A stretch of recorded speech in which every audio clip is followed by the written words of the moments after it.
Fala, comunicadores, tudo bem? Tô aqui no hotel, cara, acabando uma formação aqui de coach. Ó, subindo uma escadinha aqui pra falar com vocês, cara, aqui no hotel. A galera ali atrás. Cara, eu queria passar uma experiência pra vocês que eu tive algum tempo atrás, agora, umas semanas atrás, uma reunião que eu fiz com um grande empresário da noite, da década de 80. E eu queria passar duas dicas para vocês de como foi essa reunião, um erro e um acerto dessa reunião que teve lá. Eu acho que provavelmente são coisas que vocês já ouviram falar, só que eu acho interessante vocês verem uma aplicação do erro e do acerto, num exemplo real, uma coisa que aconteceu, né, com alguém próximo. E ele pode ser muito bem usado em alguma oportunidade que você tenha que vender alguma ideia para alguém, sabe? Que você tenha que falar com um parceiro seu de trabalho para não haver travas e algum processo evoluir. Tanto que você tenha que falar com algum chefe seu para iniciar algum projeto novo, ou que vai falar para alguma plateia, alguma situação, parceria ou sociedade, alguma situação que você tenha que persuadir, né, da melhor maneira possível, lógico, né, para alguma coisa acontecer. Tá? Eu fui conversar com esse empresário sobre o RPCIA, né? O site onde são postados aqui os vídeos, né, que eu faço para o congresso. Aliás, quem não se inscreveu no congresso ainda, né, é só botar o e-mail lá no site, tá bom? Entra no rpcia.com.br, deixa seu e-mail lá, que você vai receber todas as informações, quem vai palestrar, quando vai ser online e vai ter algum aprofundamento presencial também. Eu fui convidar esse empresário para participar do congresso, né, do RPCIA, e em algum momento a gente começou a falar sobre noite, que era o ramo dele na década de 80. Esse cara é um ícone do empresariado noturno na década de 80. E para quem não sabe, eu tenho um projeto chamado Qual a Boa Rio, é um outro projeto antes de eu empreender o RPCIA, né? E aí a gente começou a falar sobre noite. Eu já tinha o conceito do Qual a Boa Rio na minha cabeça, né? Toda a parte conceitual, o que seria, né? Por que seria. E eu peguei a minha perspectiva de mercado e do que seria o projeto, com as minhas certezas, e coloquei na mesa para ele. O que ele fez? Ele automaticamente, ele também pegou a perspectiva dele, das experiências dele, né, e do cenário que ele enxerga hoje, atualmente no mercado, e colocou na mesa também. O primeiro erro meu, né?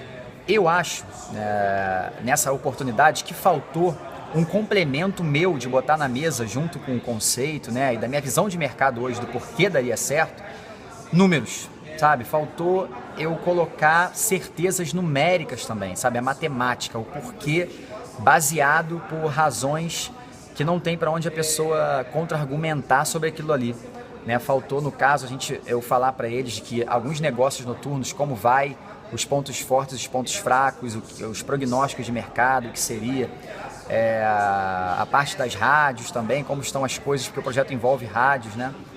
E assim, eu não tinha o embasamento e a conversa meio que chegou num platô, porque ele parou ali na parte que eu não tinha contra-argumentar do que ele achava, né? Com os achismos a gente combate com números, não tem jeito. Então, eu fui pego de surpresa nessa ocasião. Eu não sabia que a gente ia falar sobre Qual a Boa Rio, mas o erro é meu. Eu tinha que estar, como eu estava com um conceito, né, todo a parte do briefing na cabeça, eu tinha que ter também números para botar lá, né? Isso daí ia ou fazer a conversa avançar de objeção, né, ou ia fazer com que ele não tivesse mais o que falar sobre a argumentação negativa do projeto, tá? Esse acho que foi um erro que eu cometi e eu estou passando aqui para vocês. E um acerto foi que quando eu comecei a vender, né, a ideia do que seria esse projeto Qual a Boa Rio, eu comecei falando pelo porquê do projeto, né? Normalmente as pessoas começam falando o que é. Olha, no exemplo, vou falar aqui o que seria, no caso do Qual a Boa Rio, se eu começasse falando o que é, né?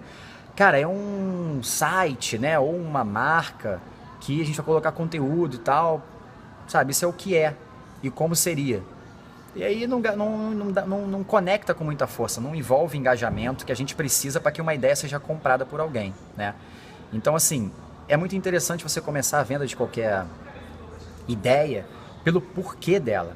Isso não é só tão importante, isso é essencial para que houvesse o interesse dele, de a gente prolongar a conversa até chegar na parte de matar objeções, que já é a fase final de uma venda, né?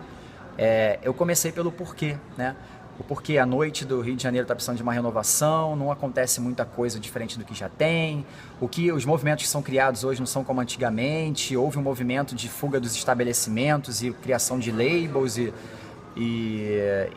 as pessoas estão com seus negócios, cada um na sua, fragmentados, não tem uma força, né? Não se usa outras plataformas para falar sobre noite, não existe notícia, não tem um veículo, sabe? O porquê engajou muito mais do que eu falasse o que e como seria.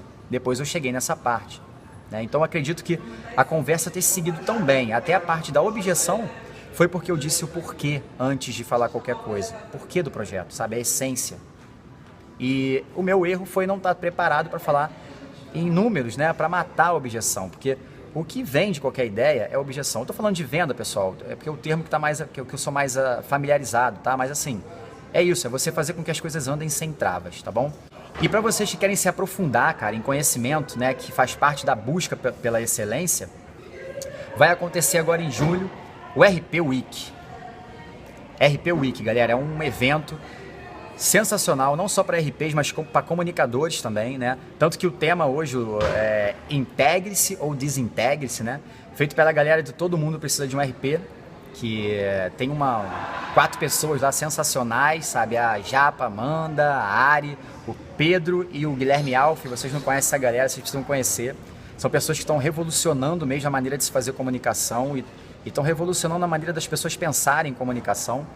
E eles vão fazer agora em junho, se eu não me engano. Procura lá. Agora eu tô sem as datas aqui no hotel, mas é RP Week, Todo Mundo Precisa de um RP. Você que é comunicador não pode ficar de fora desse movimento, desse grande empreendimento que visa aumentar e ampliar nossa consciência, nosso conhecimento em comunicação para a gente fazer com cada vez mais excelência, certo? O evento ele acontece em uma semana inteira, né?